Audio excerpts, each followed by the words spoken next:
बताएंगे 1906 की एक घटना, जब बंगाल का विभाजन के बाद मुस्लिम लीग का गठन हुआ था।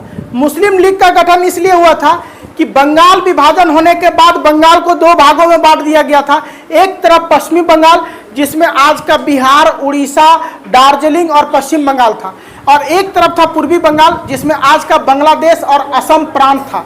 तो इस हिसाब से उस समय बंगाल को दो भागों में बांटा गया था। तो बंगाल जब दो भागों में बटा, उस समय मुस्लिम सब सोचा कि हम लोग को पूर्वी बंगाल मिल गया है, तो पूर्वी बंगाल में मुसलमान ज़्यादा था, ठीक है। इसी कारण से ये पूर्वी बंगाल के लोग सोचा कि हम लोग एक अपना अलग संगठन बनाएंगे, और इसमें आग में घी डालने का काम कर रहा था अंग्रेज। अंग्रेज चाहता था कि यहाँ पे क्या करेंगे, फूट डालेंगे और शासन करेंगे, हिंदू और मुस्लिम को लड़वाएंगे।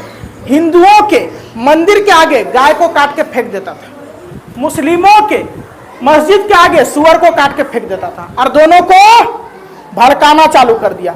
इतना भड़काया कि मुस्लिम सब सोचा कि हम लोग एकजुट हो जाते हैं। अंग्रेज सही बोल रहा, हम लोग को कांग्रेस वाला सब एक को अच्छा पद नहीं दिया, हम लोग को कांग्रेस वाला हीन समझता है।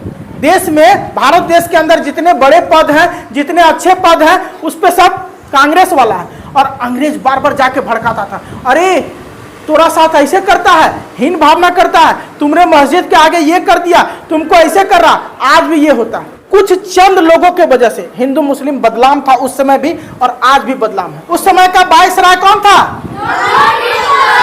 तो लॉर्ड मिंटो को जाके मुस्लिम का जो उस समय मेन आदमी था, कौन कौन मिलके बनाया इस मुस्लिम लीग को, ये भी बताएंगे आगे। लेकिन उस समय जो मुख्य आदमी था मुस्लिम लीग का, वो गया लॉर्ड मिंटो के पास, बोला कि हम लोग को आप अधिकार दीजिए कि हम लोग अपना एक संगठन मजबूत बना सके और उसको अपना एक टैग दे सके। बड़ा बेहुदा था अंग्रेज सब, वो चाहता था कि हिंदू मुस्लिम में फूट चले और दोनों एक दूसरे को मारे काटे, ताकि हम जाके फुसलाएंगे। मुस्लिम को बोलेंगे अरे नुनू तुमको मार दिया, हम तुम्हारे साथ हैं। हिंदू को आके बोलेंगे अरे मुस्लिम सब तुम लोग को धर्म के बारे में क्या बोला, पता है राम भगवान के बारे में क्या बोला, शंकर भगवान के बारे में क्या बोला। ऐसे बोल बोल के दोनों को लड़ाता था, और वही सब चीज सीख गया आज का नेता सब।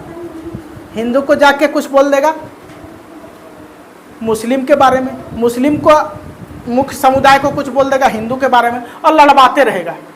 अब चलिए ये जानते हैं कि 1906 में मुस्लिम लीग को किसने तैयार किया था, यानी मुस्लिम लीग को बनाने वाले व्यक्ति कौन थे। तो इसमें सबसे पहले थे आगा खान नवाब, जो ढाका के थे, यानी उस समय पूर्वी बंगाल बना था ना, तो पूर्वी बंगाल का नवाब था आगा खान। तो आगा खान ने डिसीजन लिया कि हम एक अलग संगठन बनाएंगे जिसका नाम रखेंगे मुस्लिम लीग। नवाब ख्वाजा सलीम मुल्ला ये इसका साथ दिए थे।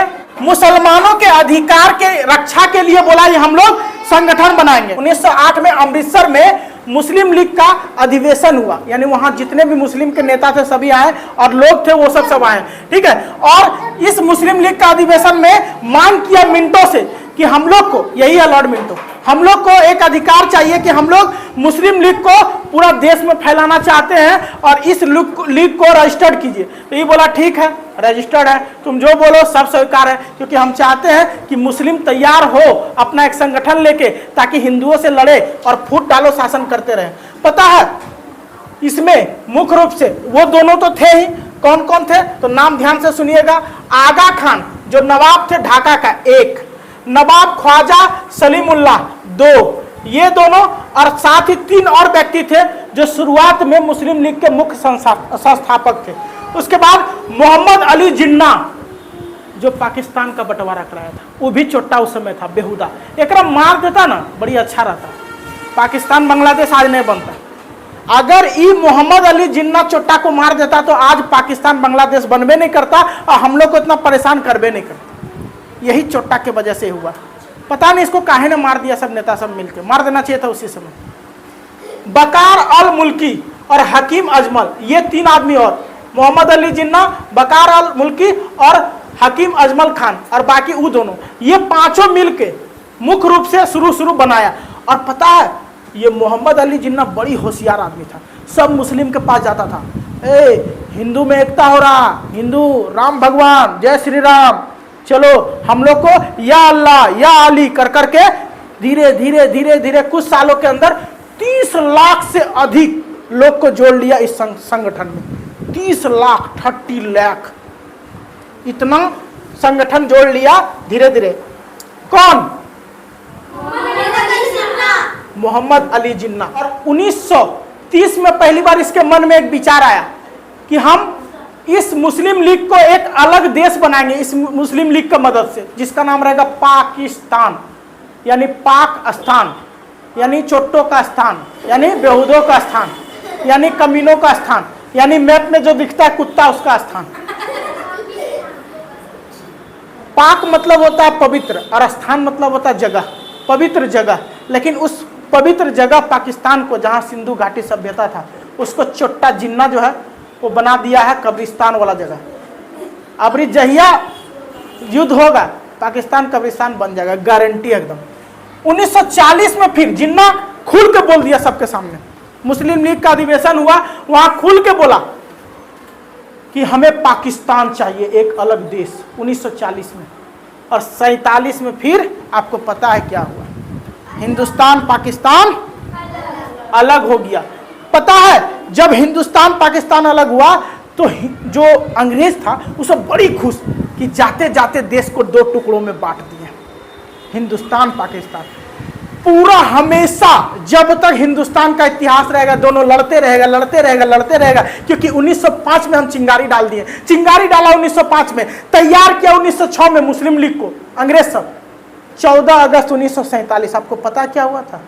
पाकिस्तान उस दिन अलग किया गया था भारत से, और उस दिन अपना पाकिस्तान आज़ादी मनाता 14 अगस्त, और हम लोग मनाते हैं 15 अगस्त को। 14 अगस्त की रात जब हिंदुस्तान से पाकिस्तान जाने लगे लोग, और पाकिस्तान में जो लोग थे हिंदू वो यहां आने लगे, तो 10 लाख लोग को मार दिया गया था, किसी को काट दिया गया, किसी को जिंदा जला दिया गया, 10 लाख लोगों को, 10 लाख लोगों को। और लगभग 1.5 करोड़ लोग बेघर हो गए।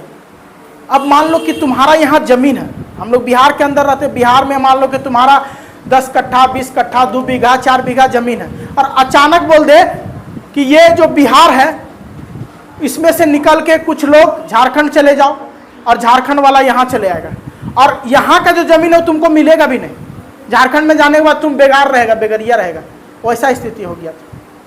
यानी 1.5 करोड़ लोग अपने जमीन और जायदाद से हाथ धो बैठे थे, 1 रुपया नहीं बचा था। अब सोचो जो वर्षों से, 50 वर्ष से खानदान उसका, सैकड़ों वर्ष से उसका खानदान पैसा जमा करके रखा, धन दौलत जमीन खरीद के रखा, सब एक झटके में 14 अगस्त को बेघर हो गया। अंग्रेज चोट्टा सब जब बात आ तो ये भी बांट देना चाहिए था कि हिंदुस्तान में तुमको जाने के बाद ये जमीन मिलेगा, पाकिस्तान में आने के बाद ये जमीन मिलेगा, लेकिन वो सब नहीं किया, खाली कुत्ता भेड़ बकरी की तरह छोड़ दिया था, जा हिंदुस्तान वाला पाकिस्तान में, पाकिस्तान वाला हिंदुस्तान में। और उस समय ये हुआ था। 33 करोड़ का आबादी था उस समय पूरे हिंदुस्तान का, पाकिस्तान बांग्लादेश साथ में था, 33 करोड़ 1947, जिसमें से 1.5 करोड़ लोग बेघर हो गए थे। सोच के देखो, इस चोट्टा देश का 2 टुकड़ा करके चला गया था अंग्रेज, हिंदुस्तान पाकिस्तान, जो बाद में आज तक जिसको हम लोग बाहर किए हिंदुस्तान से, वो हम लोग को तबाह कर रहा, बर्बाद कर रहा, नालायक बेटा की तरह।